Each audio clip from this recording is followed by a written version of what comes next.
Hi, my name's Paul Tennant, and in 1967 I stood outside these gates that belonged to the house of Paul McCartney, who still lives there, and me and my friend Dave Rhodes, two aspiring songwriters from Liverpool, stood here in the hope that we were going to meet him.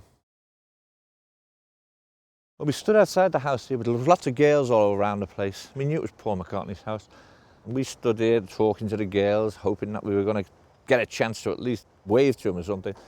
When all of a sudden his car, a small mini, shot through the gates. Paul drove out. He was sitting in the back with his sheepdog at his side, Jane Asher driving. And off they went. They drove straight down the road. Well, Dave and I decided to go in hot pursuit. We ran across the road, jumped into our car, and off we went. The chase all across London, down through Paddington, up that way through Hyde Park, Baker Street, hanging onto his tail, jumping red lights, all kinds of things. His mini stopped. He got out with Martha the sheepdog and started to walk across the park. Well, we didn't know what to do, so all we just did was abandon our car, and literally abandoned it, and went off in hot pursuit after Paul across the park.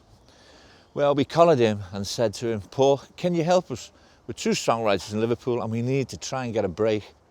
Well, after about 5 minutes of telling him this and telling him that, he just wrote down a phone number and said, give that guy a call, he'll help you. If I promise to love you. The guy was Terry Doran, managing director of Apple, and we became the first guys signed to Apple. Brian Epstein gave us the name Focal Point. John Lennon loved our records. We got a record deal, came down to London to live.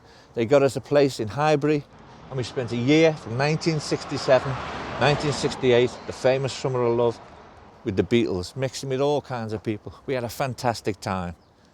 And all I want to say is, Paul McCartney, thanks very much. Good on you, man.